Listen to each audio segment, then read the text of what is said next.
Hello children, today we are going to learn the third part of our social studies, that civics. The first lesson of civics is democracy and equality. In this lesson we are going to learn about the history of democracy, elements of democracy, equality in a democracy and the importance of rule of law in a democracy. So, the last year we have studied that there are different system of power that exist in the world today. So, different system of power means dictatorship, theocracy, democracy, oligarchy, aristocracy and monarchy. These are the different system of government, different kinds of administrative system.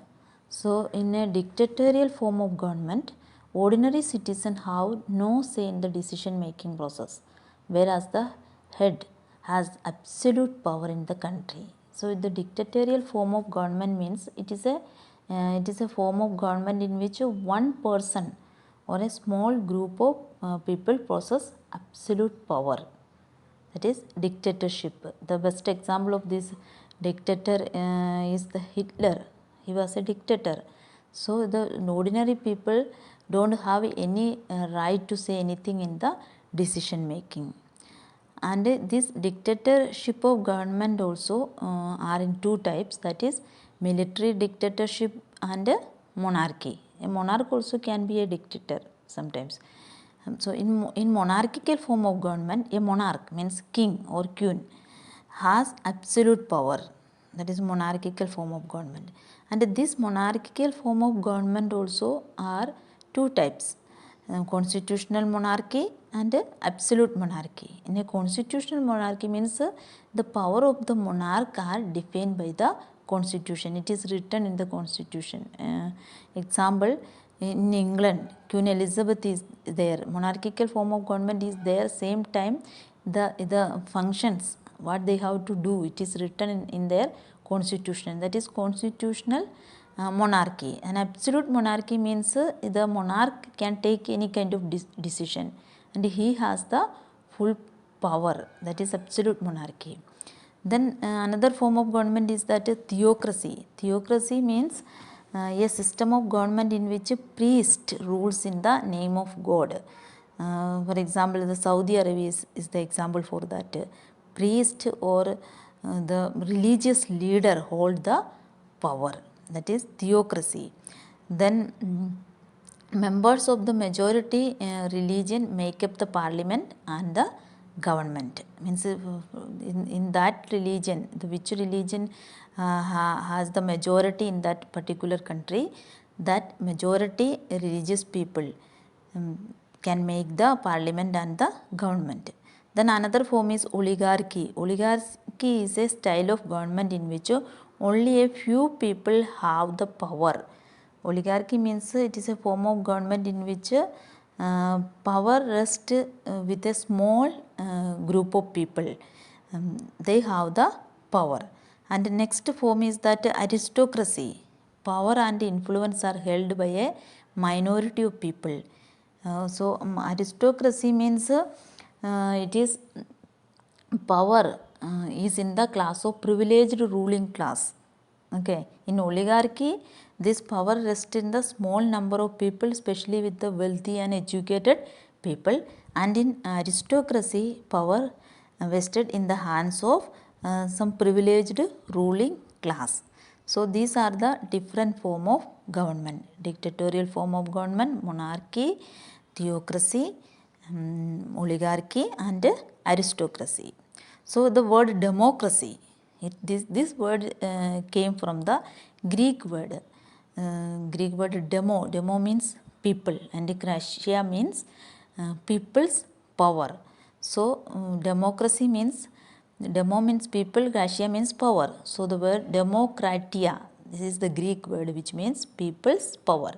Democracy is a system of government that involves all the citizens sharing power. Now we have this type of government, democratic form of government. So almost all country they have the democratic form of government now. So the definition of democracy. In the word of Abraham Lincoln, democracy is the government of the people, by the people, and for the people. So democracy is a government which depend on the consent of the people. So in Abraham Lincoln's definition about democracy was, democracy is the government of the people, by the people, and for the people. It means democracy means वो people के लिए, people से और people running कर रहे, वही government है democracy. Means we are selecting our representative and our representative will run the government. So we can say it depend on the consent of the people. जब तक पीपल खुश है तब तक डेमोक्रेसी चलेगा. So it is depend on the people. So history of democracy. Democracy originated in the Greek city of Athens 2500 years ago. Male citizens of Athens gathered together about 40 times a year to take decisions. This was called People's Assembly. So this democracy, it originated in Greek city Athens. Athens is a city of Greek city state. So it is all the male citizens of Athens gathered together about 40 times in a year for taking decision. So women, foreigners and slaves were not allowed to participate in the decision making process. Only male can participate in people's assembly. This was the system of direct democracy. So democracy, indirect democracy is there and direct democracy was there.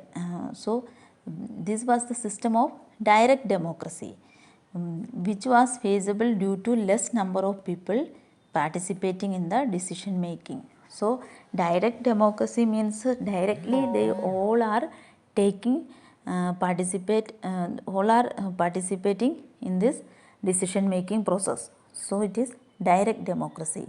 Now it was not able to do because of our population.